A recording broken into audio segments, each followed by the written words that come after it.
ফান্ডার জমিন থেকে আমি চলে যাবো। তুমি দেখাইতে পারো, আর যদি না দেখাইতে পারো তোমরা বাংলা জমি ছাড়তে হবে।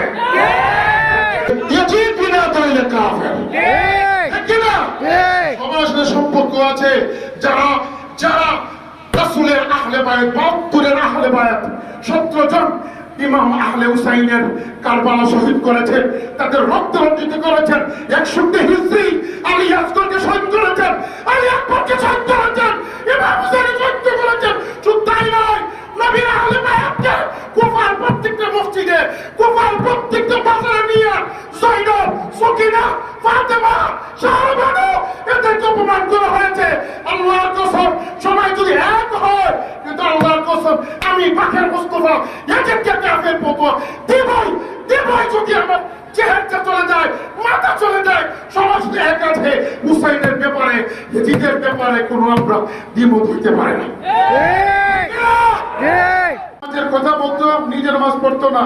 এটি ৩ নম্বর, সে মক্কা মদিনায় ৩ দিন আগুন দেওয়া হয়েছিল এবং শত শত হাজার হাজার সাহাবীদের স্ত্রীকে নির্যাতন করা হয়েছে। এটি ৪ নম্বর, নবীর রিসালাতকে বিশ্বাস করতো না। শুধু তাই নয়, এটি যখন দামেস্কে যখন ইমাম হুসাইনের শির মুবারক নেওয়া হয়েছিল, সে বলেছিল আমি হুসাইনকে মেরে আমি বদরের যুদ্ধে প্রতিশোধ নিয়েছি। এখন আপনারা বলেন, যারা বদরের যুদ্ধ প্রতিশোধ দিতে চায় তারা মুসলমান হইতে পারে? সকলের সাথে একত্র থাকতে পারে, তাদের মাঝে মুসলমানের সাথে ঐক্যতা নাই নাই নাই। আরেকটা মেসেজ, আজকে আমাদের কিছু বাংলার জমিনে কিছু মসজিদ আছে, মসজিদে এসে প্রত্যেকটি ইমামবারে দাঁড়ায় দাঁড়ায় ওখানে বিরুদ্ধে কথা বলে, যেটিকে পক্ষে কথা বলতে চায়। আমি সরকারকে ঐক্য বলতেছি, ইমামদেরকে গাঢ় ধাক্কা ধরে মসজিদকে বিদায় করতে হবে। কারণ এই বাংলার জমিন হুসাইনের জমিন, এই বাংলার জমিন হুসাইনের পাগলদের জমিন। একটা বলবো, আমরা মুখস্থ না, ২৭ জন মুস্তাহিদের রায় আছে, ইয়াজিদ কাফের। রায় আছে, মিথ্যা কথা বলি না, প্রমাণগুলো, কিতাবগুলো প্রমাণ করে দেব, ইয়াজিদ কাফের কাফের কাফের। ইয়াজিদকে বাঁচানোর জন্য বাংলার জমিনে কোনো আলেম, কোনো বক্তা হয় নাই, ইয়াজিদকে বাঁচানোর শক্তি আছে।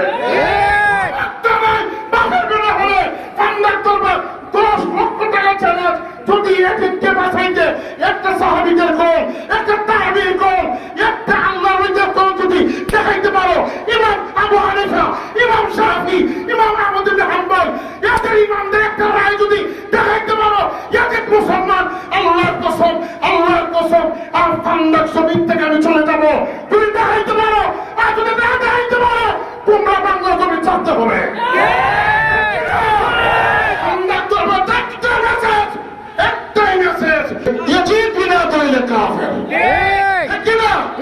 সবার সাথে সম্পর্ক আছে যারা যারা রাসূলের আহলে বায়াত, ৭২ আহলে বায়াত, ১৭ জন ইমাম আহলে হুসাইনের কারবালা শহীদ করেছেন, তাদের রক্ত রঞ্জিত করেছেন। ৬১ হিজরি আলী আসগরকে শহীদ করেছেন, আলী আকবরকে শহীদ করেছেন, ইমাম হুসাইনকে শহীদ করেছেন। শুধু তাই নয়, নবীর আহলে বায়াতকে কুফার প্রত্যেকটা মসজিদে, কুফার প্রত্যেকটা বাজারে নিয়ে জয়নব, সকিনা, ফাতেমা, শাহবানু এদেরকে অপমান করা হয়েছে। আল্লাহর কসম, সবাই যদি এক হয়, কিন্তু আল্লাহর কসম আমি পাখের মুস্তাফা এদেরকে কাফের ফতোয়া দেবই দেবই। যদি আমার চেহারা চলে যায়, মাথা চলে যায়, সমাজ এক আছে। হুসাইনের ব্যাপারে, ইয়াজিদের ব্যাপারে কোনো আমরা দ্বিমত হইতে পারে না। কি বলো, মুখস্থ কথা বলি না, কিতাবগুলো ২৭ মুস্তাহিদের রায় আছে। ইমাম মালিক কাফের বলেছেন, ইমাম ইবনে কাসির কাফের বলেছেন, মাহমুদ হোসেন কাফের বলেছেন, ২৭ মুস্তাহিদের রায় আছে। কি ভাবছো, কি কোনো ইতিহাস বলছি? কিতাবগুলো কিতাবগুলো ইমাম হুসাইনের বিষয় সাবধানে কথা বলবা।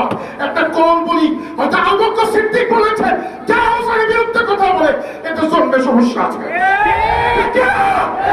ইমাম হুসাইনের বিরুদ্ধে কথা বললে তাদের ১৪ গোষ্ঠীকে ধরতে নেবে, এদের মধ্যে ঝামেলা আছে।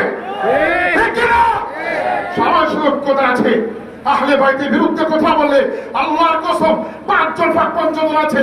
রাসূলুল্লাহ এবং আলী, ফাতেমা, হাসান, হুসাইন এই পবিত্র ফাস্ট ফুলের বিরুদ্ধে যদি কথা বলে, আল্লাহর কসম, আল্লাহর কসম, আল্লাহর কসম, বিনা চ্যালেঞ্জে ফান্দার দরবার ছাড়তে হবে না, ছাড়তে হবে না, ছাড়তে হবে না। কারণ আমাদের শরীরে হুসাইনের রক্ত আছে।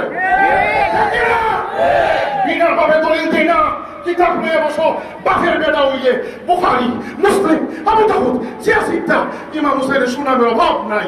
আর তুমি এদিদের একটা সুনাম বুখারী, মুসলিম, আবু দাউদ একটা হাদিসে বাপের বেটা হলে দলিল দেখাও।